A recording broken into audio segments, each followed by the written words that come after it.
Coming up on Total Access, the locker room. I ain't gonna lie, I'm gonna be honest with you. I ain't never think he could win games with strictly his arm. Man, we had big battles with our offense in practice, man. I seen JG make roll this way, high, the regular boot set, throw it all the way back across money ball. In my opinion, they got off the gas too quick, man. Welcome to NFL Total Access, the locker room. I'm Michael Robinson alongside Super Bowl winning head coach Brian Billick. Coach, what's happening? Ready to go. We got a real one today. Yeah, we do got a real one. We're going to let you guys in on what players and coaches really talk about inside the locker room. And today, like you said, Coach, we're talking to a real one. He plays some serious ball in one of the late lockdown cornerbacks of our league, Aquib, Talib. And look, this whole episode, guys, is a big locker room story. So tune in. You are in for a treat. Yeah, and you're going to be surprised to hear his take on, do we still have shutdown corners in the league, when the general perspective is no, that doesn't exist because of the way the league is now and with the rules. Here he is, 5-time Pro Bowler and probably one of the last of the Mohicans, lockdown corner and Super Bowl champion, Aquib Talib. Big dog, welcome to the Total Access, the Locker Room podcast. What's going on, big dog? I'm all good, man. Mike Rob, how you? Coach, what's going on? Good to see you, man. Appreciate you showing up for us. Yeah, man. So look, I'm gonna start right there. So I don't think we ever played, right? We bypassed each other. You was in New England, then Denver beat y'all in the championship, AFC championship or something. Then you went to Denver, then 2 years later you end up going to the Super Bowl. Talk about that team, that experience, bro, the no-fly zone, all of that. What made y'all so great? Man, camaraderie, bro. That locker room was like no other locker room I've been in, man. It was like our high school. If the guys at my high school, where all of us would have been rich, that's how this locker room would have been. You know what I'm saying? So that's what it was a vibe, man. It was probably the closest team that I ever played on, and it ain't no surprise we won the Super Bowl. So what made that team so close? What was it that it was just the chemistry of the guys, or was Coach, it was Vaughn had a lot to do with it because his doors was open, man. At any moment you could pull up to Vaughn crib. It's gonna be 20 guys from the team gonna be there. From B-Mac, that's the kicker. B-Mac always at the spot. Gambler, we just play cards and stuff, man. It's the spot. So we all had a spot to go chill that's not out at the club. Like, we just got a spot. I wear my pajamas over here. Pull up, chill. You know what I'm saying? Wifey getting on my nerves. I'm going around the corner.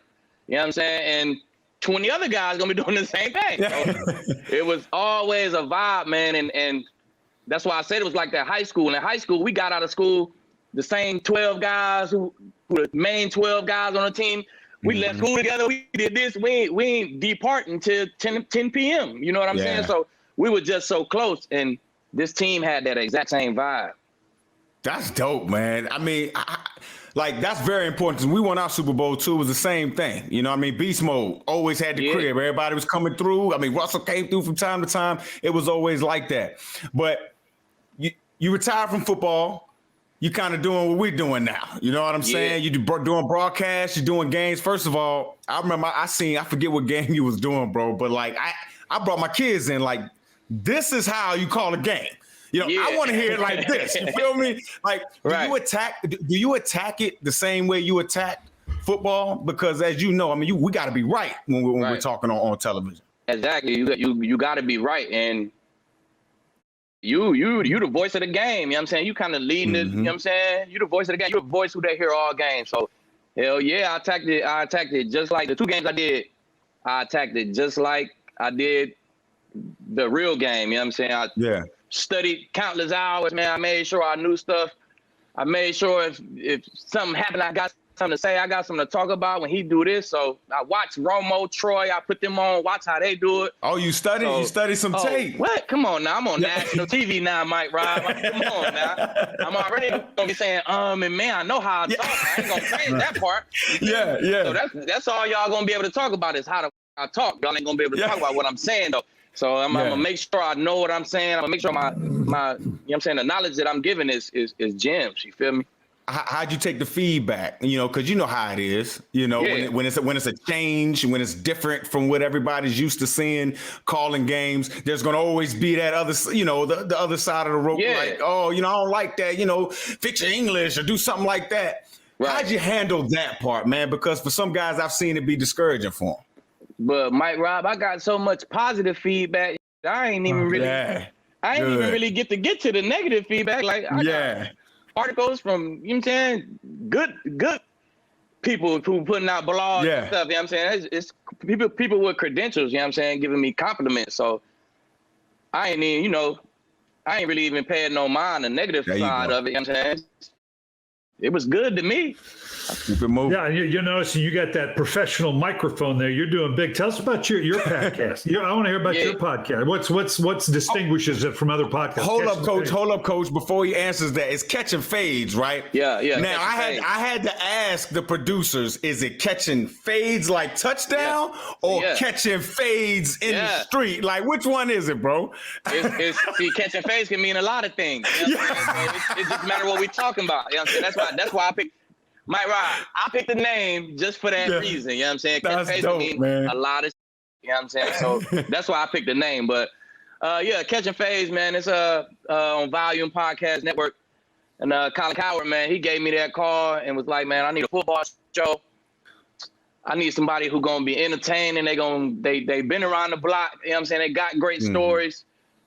And you know, he asked me to do it, man. So it was an honor to me, and I told him hands down, hell yeah, I'm gonna do it quick. So, you know what I'm saying? Then you know, they take care of the pockets real nice and neat. You know what I'm saying? I can't complain about that part neither. So, man, you know what I'm saying? It was a perfect situation for me. But definitely, man, Catching Phase, Volume Podcast Network.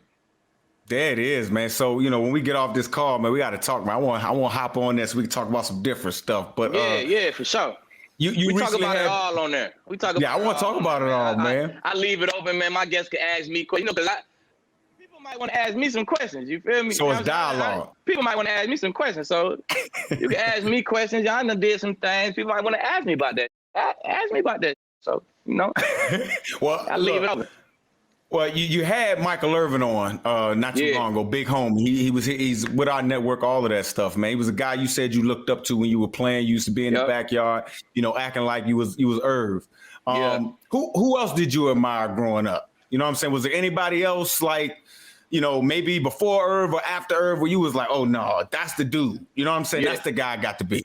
So it definitely started off Irv. Then not too long, boom, Prime came over. So I was a Cowboys fan. So it was always, my brother was Emmitt Smith, I was Irvin.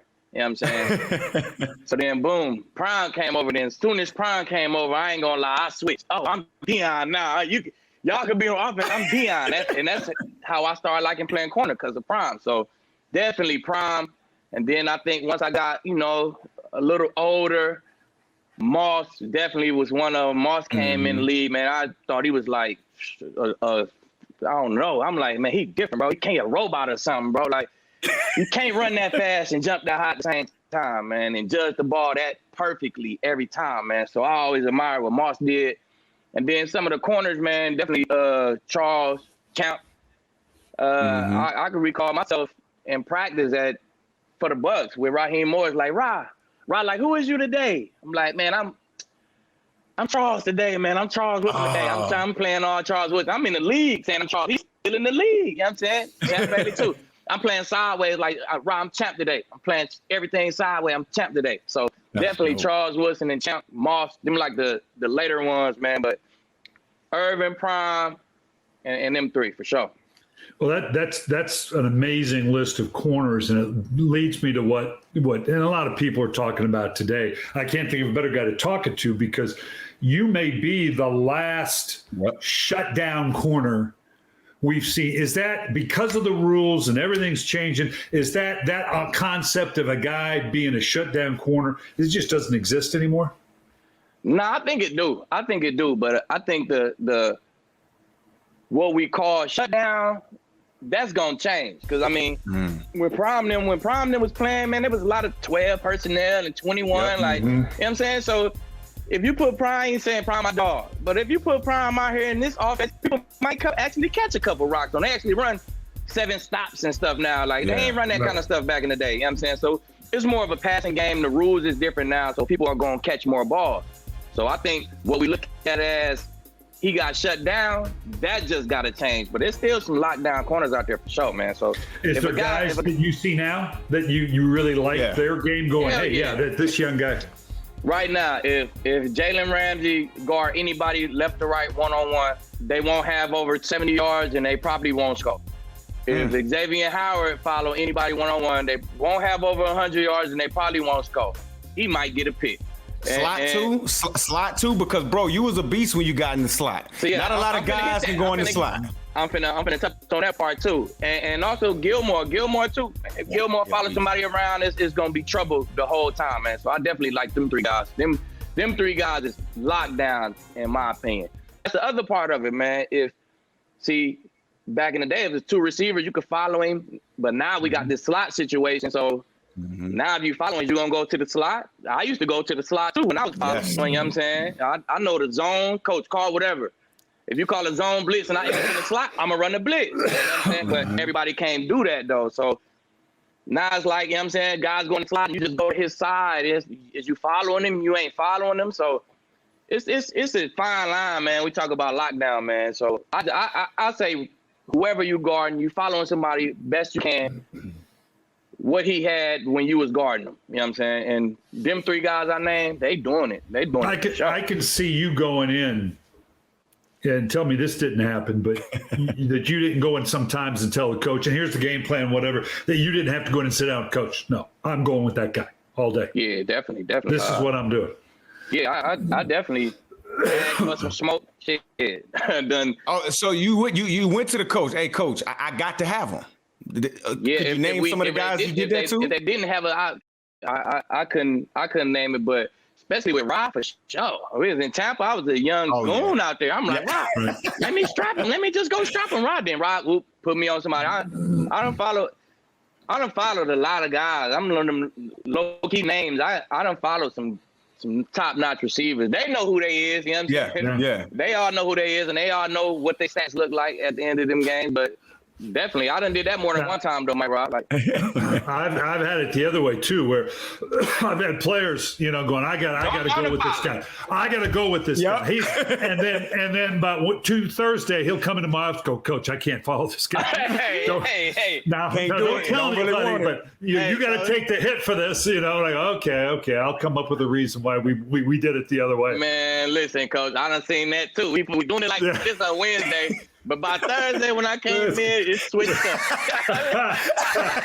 We gonna say left and right now. I done been through it all, Coach. But that's why I admire guys like Carlton Davis III. You know what I'm saying? Mm-hmm. He following every week, whether it's good or bad. He following every week, and I watched the Bucs. I followed the Bucs a lot this year, and he really did his thing. You know what I'm saying? He had the one bad game against the Chiefs, the first game, shook back in his zone coverage, played a great game. Mm-hmm. But that's why I just admire guys who even had a heart to do it, bro, because I done did it. I done been nervous, like, he started mixing me. I'm losing. It's the second quarter, Coach. I'm losing. What I'm going to do? You just got to chill. Hold up. Talk to yourself. Hold up. Stay right there. Stay right there, though. Situation right there, Mike Rob. Real confident out there. I know I've been a fan of yours, right? So to hear you say, bro, sometimes I get a little anxiety out there. Like, man, listen, man. You better always listen to the one on the right show. You always gonna have that little man on the commercial. He's gonna be telling you tell you the positive stuff, tell you the negative. Hey, you better choose to listen to the right one. Well, look, check this out. All right, real talk. All right, we're gonna go somewhere real here. You played with the Rams. All right, you know what they just did with their first round quarterback. They almost leveraged the farm to go get him. Okay.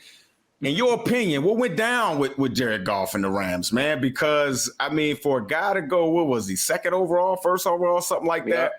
And, they pay him. They went to a Super Bowl, and then they let him go. Something don't smell right there. Yeah, I mean, I don't know. As far as their relationship, it looked cool to me. And it seemed like it was – they might not have been best friends, but, I mean – 10 years apart. They probably ain't going to be best friends like that. You know what I'm saying? It ain't that kind of situation for real. But I thought they joked around, played around a little bit. You know what I'm saying? I thought the relationship was cool. Maybe, behind closed doors, who knows? But I don't know. Honestly, I think they just thought they didn't know if Jay was going to get better than he was. You know what I'm saying? It's because since I got there, it was one JG, and the mistakes he made the year I got there was the same mistakes he made this year when I ain't play football. You know what I'm saying? So maybe they were just like, this JG right here, this is what we going to get. They ain't know if they can get over the hump with him.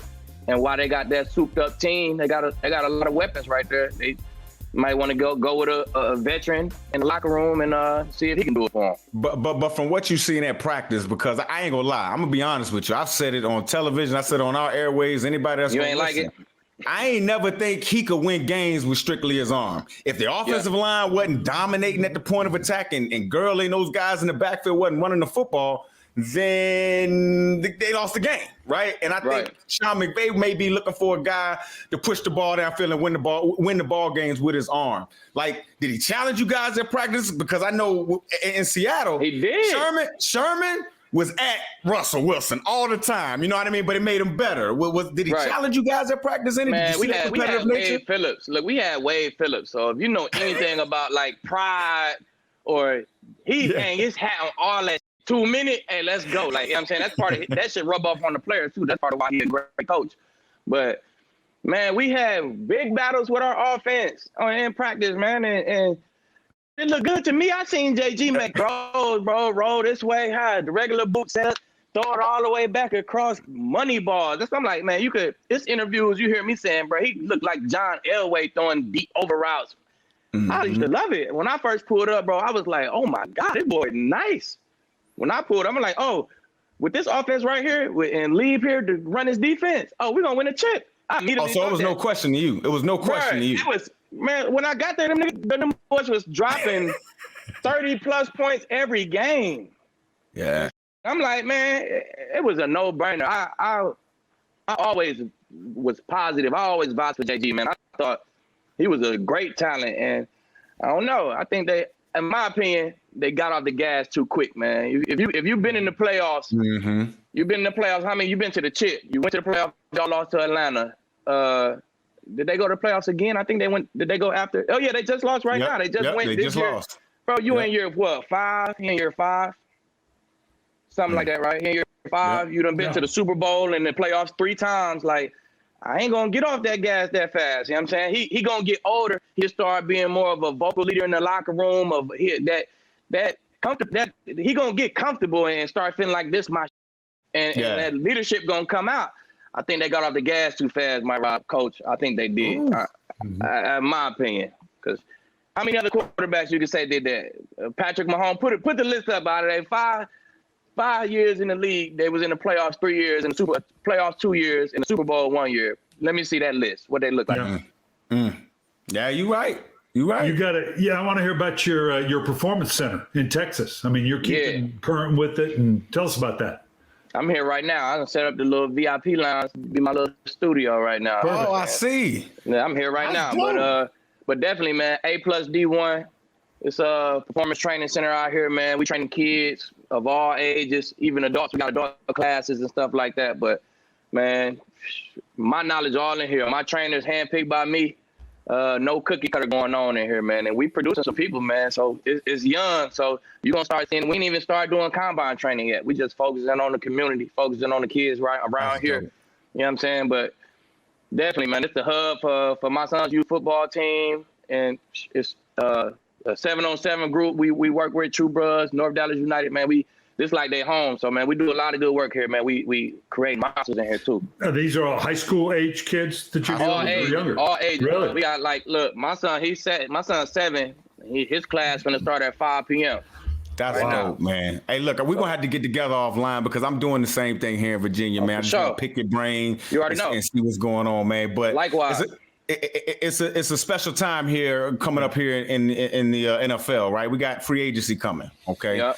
You've been a guy, you know what I mean? I think it's because you really don't see cornerbacks, great cornerbacks on bad teams, right? They move around. You've been a guy who moved around some.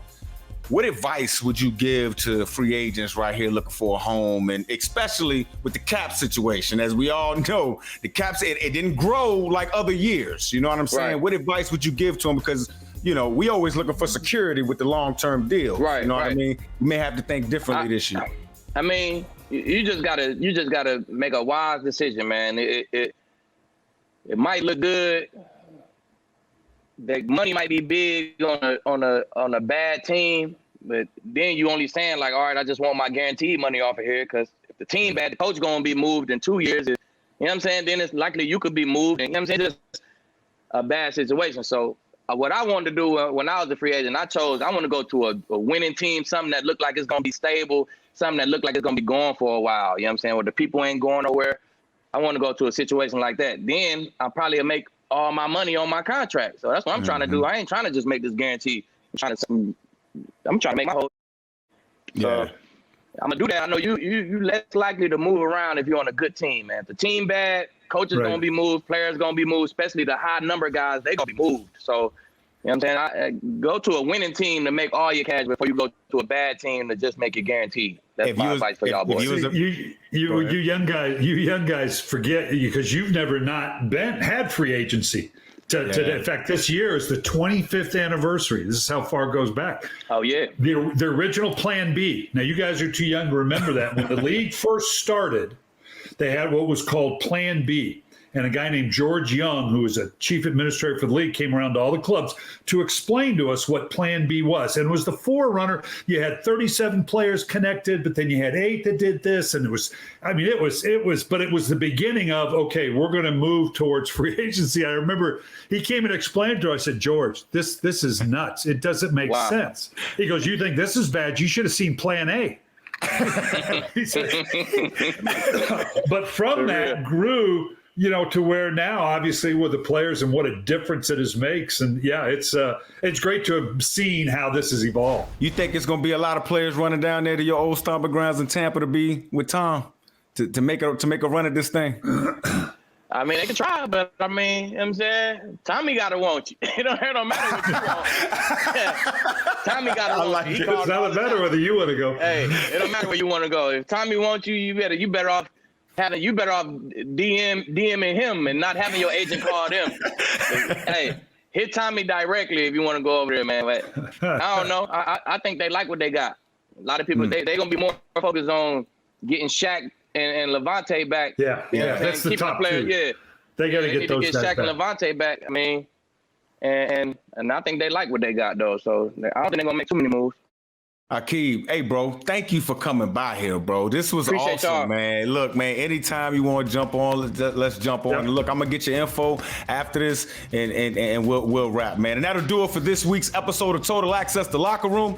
For more insight with the Locker Room point of view, check out the latest episodes every Wednesday and Friday on Apple and Spotify.